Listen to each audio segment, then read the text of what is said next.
Hi guys, my name is Emily. Welcome to Wednesday, June 21st. Normally I would be doing a top 5 Wednesday on this day, but I wasn't a super huge fan of a lot of this month's topics. I have come up with another video. It's a list video, so I love Canadian literature. I am Canadian and I've taken a couple of Canadian literature courses throughout my university experience, and there are just so many texts that I love and have stayed with me, and these are 12 of them. Hey guys, Editing Emily here from the present, I guess. I have just seen how much footage there is for this video, so I am going to be splitting it.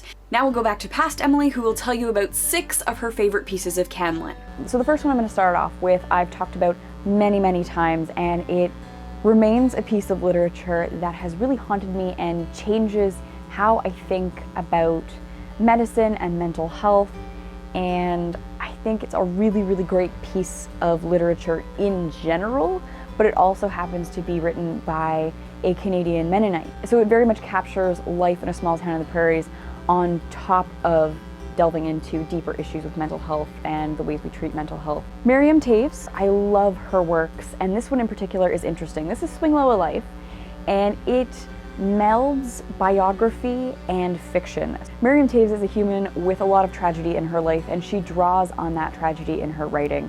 So this tells the story of her father's struggle with depression and eventual suicide. So all of her life, her father struggled with sort of debilitating depression, and that really affected the family. On top of that, near the end of his life, he suffered from a stroke, and so he lost a lot of short-term memory and like the ability to take care of himself. So while they were in the hospital, sort of like the way Katniss and Peeta play the true not true game, she would write in her father's voice things that were true. So instead of saying, "I love you, Dad," she would write notes that say, "Miriam, my daughter loves me." And so when he passed away, she continued writing in his voice, and the result is this novel/memoir. And it's interesting because obviously this isn't from her father's perspective, but it's her really putting herself into her father's shoes and trying to be empathetic towards somebody who really drastically shaped her childhood, often in fairly negative ways, because her father sort of swung between manic periods of extreme joy and devastating lows in which it seemed like he didn't even love them. He didn't want anything to do with them. As a human who experienced that, she probably has her own feelings and her own traumas in regards to living through a childhood with a severely mentally inconsistent father.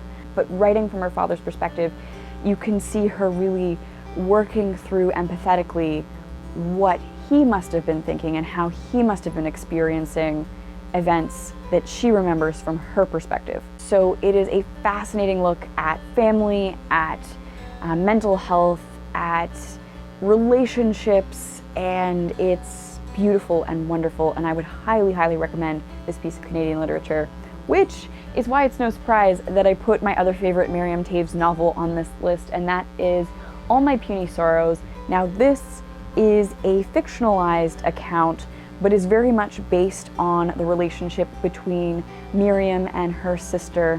Miriam Toews' sister, Marjorie, actually also died by suicide in a mirror image to how her father died.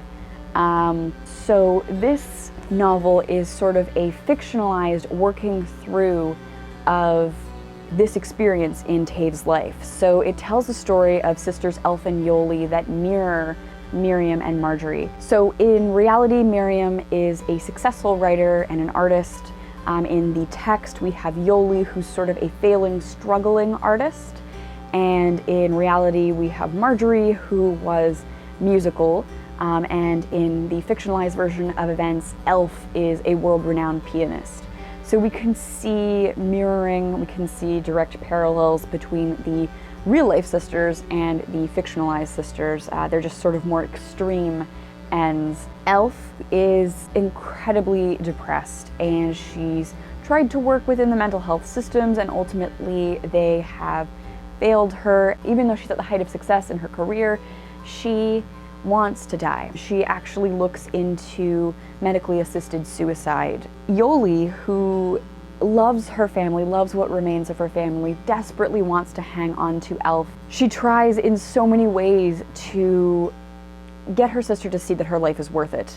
And obviously, because this mirrors real events, Elf is ultimately successful in ending her life. And so the book, which, as you can see from the cover, has musical notes on it, is an exercise in thinking through profound non-attunement. That's the phrase that my one office mate used, one of my classmates in my MA. We studied this book. These sisters are never in harmony with each other in terms of their wants and desires. The book explores the idea of love and families, and again, the failure of the mental health system. If you've read through Miriam Toews' works, you'll know that she continually comes back to these themes, to family relationships, family dynamics, depression, anxiety, absent parents, and I find that absolutely fascinating, and I would highly recommend that you do check out All My Puny Sorrows. Moving on to something equally depressing, because it's important to remember in all of like the rah-rah 150 years of being in Canada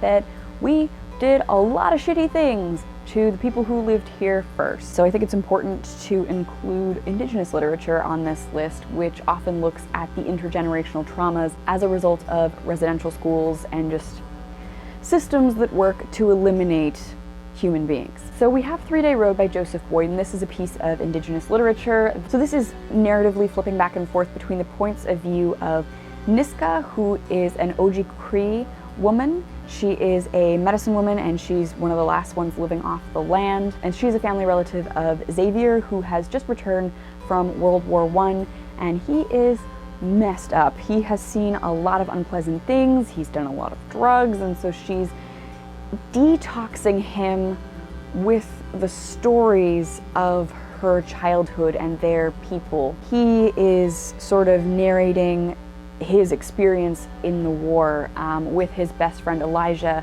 who goes Wendigo when he starts killing people. And so it's an interesting look at the effects of residential schooling. It's an interesting look at how involved in the making of the Canada we see today. Like World War I was one of the things that really established Canada as Canada, opposed to just a British colony, and how many people, including Indigenous peoples, were involved in this war. And I don't think we think about that enough as Canadians and what that means.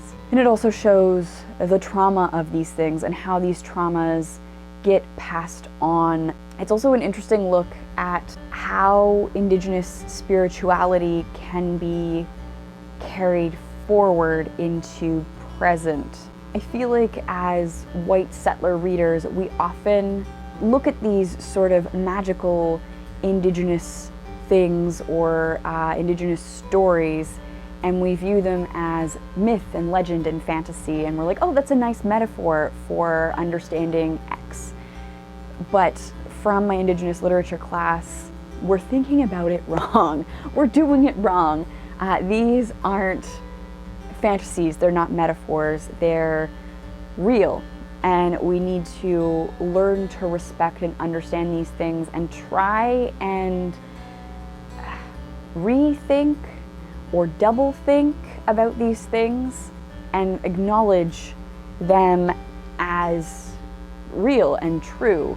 The language is sort of escaping me right now. Hopefully you kind of understand what I'm trying to say. So when we hear about the Weedigo story, which is a story that I actually had a book on it that tracks the story through white settler narratives, starting with early colonization, and how the Weedigo went from being very specific in very specific tribal contexts to being like the Weedigo on Supernatural or the Weedigo in Charmed, right? Like these very sort of sensationalized werewolf parodies almost of an actual Indigenous belief or beliefs, because it was different in different tribal contexts.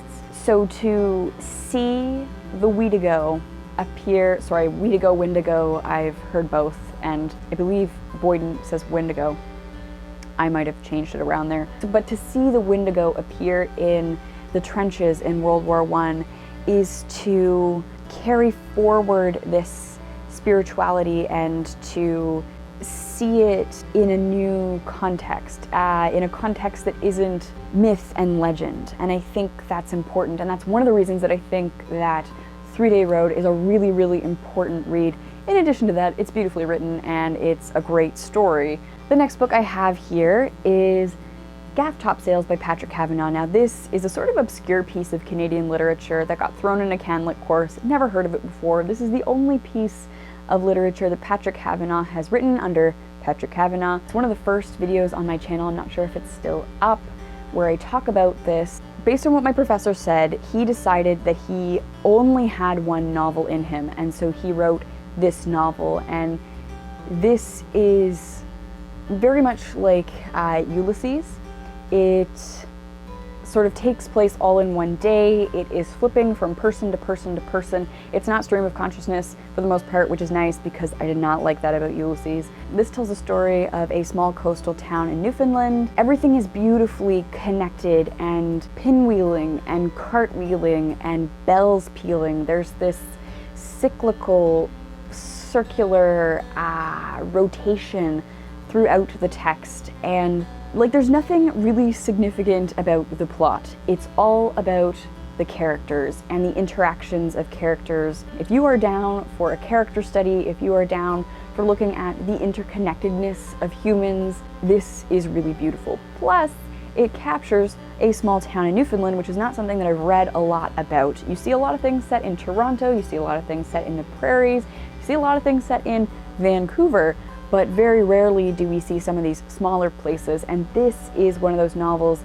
that I think really beautifully captures the atmosphere of this place. This is one of those books that I really want to reread just because it's been 6 years since I've read this, and there are certain images that still stand out so vibrantly in my mind. It's so beautifully written, and if you are looking for something like that, I would highly, highly recommend that you check this out. Then I have Falling Angels by Barbara Gowdy. Barbara Gowdy is one of my favorite Canadian authors. I'm slowly working my way through her entire body of works. I just found out that in 2017 she has released a new book. Yes, once you read this, you will be excited about Barbara Gowdy. So this has very strong virgin suicide vibes, and it is very much about the dynamics of sisters and family. Again, touches on mental health and suicide. So it's about a family dealing with a very dark secret. Their mother drops their baby sibling over Niagara Falls, and they know this, and they all deal with this trauma of having borne witness to this horrific event in their own way. If you like novels about sisters specifically, if you like novels that explore trauma, this is a novel for you. On top of that, Barbara Gowdy is a beautiful writer. Everything that I have read by her has impressed me.